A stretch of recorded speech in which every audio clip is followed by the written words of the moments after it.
আসসালামু আলাইকুম, স্বাগতম জানাচ্ছি বিবিসি নিউজ আন্তর্জাতিক সংবাদে। শুরুতেই সংবাদ শিরোনাম, এরপর বিস্তারিত। ইরান যুদ্ধে বড় ব্যবধানে জয় চান ট্রাম্প। ইরান যুদ্ধ ফুরিয়ে আসছে ট্রাম্পের আইনি সময়সীমা। ইসরায়েলের কারাগারে নির্যাতনে ৬০ কেজি ওজন হারিয়েছেন ফিলিস্তিনি সাংবাদিক। আর একবার হামলা হলে দীর্ঘস্থায়ী ও ভয়াবহ পাল্টা আঘাত হানবে ইরান। দর্শক, এতক্ষণ শুনছিলেন সংবাদ শিরোনাম। এখন বিস্তারিত।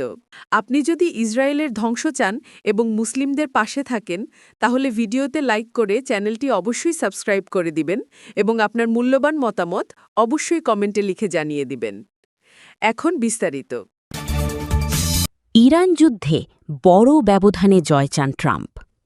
যুক্তরাষ্ট্রের প্রেসিডেন্ট ডোনাল্ড ট্রাম্প দাবি করেছেন, ইরানের সঙ্গে যুদ্ধে যুক্তরাষ্ট্র ইতোমধ্যেই জয়লাভ করেছে, তবে তিনি আরও বড় ব্যবধানে বিজয় নিশ্চিত করতে চান। স্থানীয় সময় বৃহস্পতিবার ৩০ এপ্রিল নিউজম্যাক্সকে দেওয়া এক সাক্ষাৎকারে ট্রাম্প বলেন, ওয়াশিংটন তেহরানের নৌবাহিনী, বিমান বাহিনী, আকাশ প্রতিরক্ষা ব্যবস্থা, রাডার এবং নেতৃত্ব কাঠামো সম্পূর্ণ ধ্বংস করে দিয়েছে। তিনি বলেন, আমরা ইতোমধ্যেই জিতেছি, কিন্তু আমি আরও বড় ব্যবধানে জিততে চাই। তাদের নৌবাহিনী, বিমান বাহিনী সব ধ্বংস করেছি। তাদের বিমান প্রতিরক্ষা, রাডার সবকিছুই ধ্বংস করা হয়েছে। তাদের নেতৃত্বও ধ্বংস হয়ে গেছে। ট্রাম্প আরও দাবি করেন, এই যুদ্ধে ইরান বড় ধরনের ক্ষতির মুখে পড়েছে এবং দেশটির পুনরুদ্ধারে অন্তত ২ দশক সময় লাগতে পারে। তিনি বলেন, আমরা যদি এখন সরে যাই, তাদের পুনর্গঠন করতে ২০ বছর লেগে যাবে, যদি তারা আদৌ তা করতে পারে। তবে এত কিছুর পরও ট্রাম্পের মতে এটুকু যথেষ্ট নয়। ইরান যেন কখনোই পারমাণবিক অস্ত্র অর্জন করতে না পারে, সে বিষয়ে নিশ্চিত গ্যারেন্টি প্রয়োজন। ইরান যুদ্ধ ফুরিয়ে আসছে ট্রাম্পের আইনি সময়সীমা।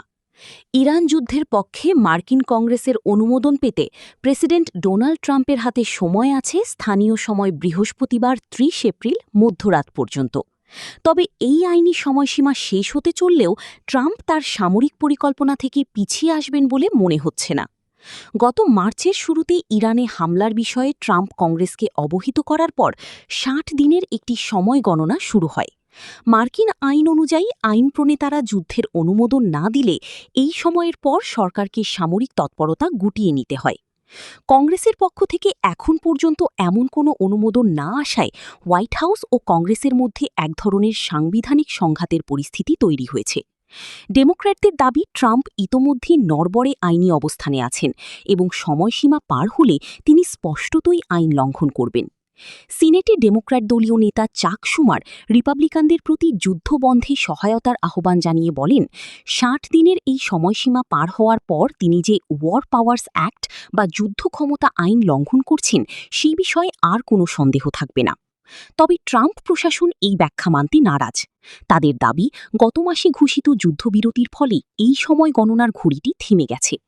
প্রশাসনের এক জ্যেষ্ঠ কর্মকর্তা এএফপিকে বলেন, গত ৭ এপ্রিলের পর থেকে যুক্তরাষ্ট্র ও ইরানের মধ্যে কোনো গোলাগুলি হয়নি, তাই তাদের মতে শত্রুতা শেষ হয়েছে। ইসরায়েলের কারাগারে নির্যাতনে ৬০ কেজি ওজন হারিয়েছেন ফিলিস্তিনি সাংবাদিক। ইসরায়েলের কারাগারে দীর্ঘদিন আটক থেকে নির্যাতনের শিকার হয়ে প্রায় ৬০ কেজি ওজন হারিয়েছেন ফিলিস্তিনি সাংবাদিক আলী সামৌদি। কোনো আনুষ্ঠানিক অভিযোগ ছাড়াই তাকে ১ বছর আটক রাখা হয়েছিল। বৃহস্পতিবার ৩০ এপ্রিল মুক্তি পাওয়ার পর তার শারীরিক অবস্থা দেখে অনেকে বিস্মিত হন। আগে সুস্থ সবল থাকলেও এখন তিনি অত্যন্ত দুর্বল হয়ে পড়েছেন। পশ্চিম তীরে জেনিন শহরে কর্মরত এই সাংবাদিক স্থানীয়দের কাছে বেশ পরিচিত। গত বছরের ২৯ এপ্রিল সেখান থেকেই তাকে গ্রেফতার করে ইসরায়েলি বাহিনী। তাদের অভিযোগ ছিল তিনি সশস্ত্র গোষ্ঠী ইসলামিক জিহাদকে অর্থ সহায়তা করেছেন, তবে এ বিষয়ে কোনো আনুষ্ঠানিক মামলা করা হয়নি। এর পরিবর্তে তাকে অ্যাডমিনিস্ট্রেটিভ ডিটেনশনের আওতায় আটক রাখা হয়। এই পদ্ধতির মাধ্যমে ইসরায়েল বহু ফিলিস্তিনিকে অভিযোগ বা বিচার ছাড়াই দীর্ঘদিন ধরে বন্দী রাখছে, যা আন্তর্জাতিকভাবে ব্যাপক সমালোচিত।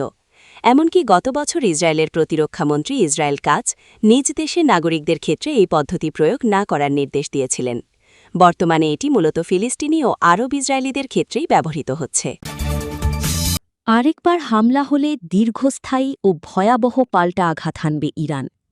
ইরান আবারও কঠোর হুঁশিয়ারি দিয়ে জানিয়েছে, যদি যুক্তরাষ্ট্র নতুন করে সামরিক হামলা চালায় তাহলে পারস্য উপসাগরীয় অঞ্চলে থাকা মার্কিন সামরিক ঘাঁটিগুলোকে তারা দীর্ঘস্থায়ী এবং ভয়াবহ পাল্টা আঘাতের লক্ষ্যবস্তু করবে। একই সঙ্গে দেশটি স্পষ্টভাবে হরমুজ প্রণালীর ওপর নিজেদের অধিকার ও নিয়ন্ত্রণ বজায় রাখার অবস্থান পুনর্ব্যক্ত করেছে। এই হুঁশিয়ারির কারণে যুক্তরাষ্ট্রের একটি বহুজাতিক জোট গঠনের পরিকল্পনা, যার উদ্দেশ্য ছিল হরমুজ প্রণালী পুনরায় স্বাভাবিকভাবে চালু করা, তা আরও জটিল পরিস্থিতির মধ্যে পড়ে গেছে বলে মনে করছেন বিশ্লেষকরা।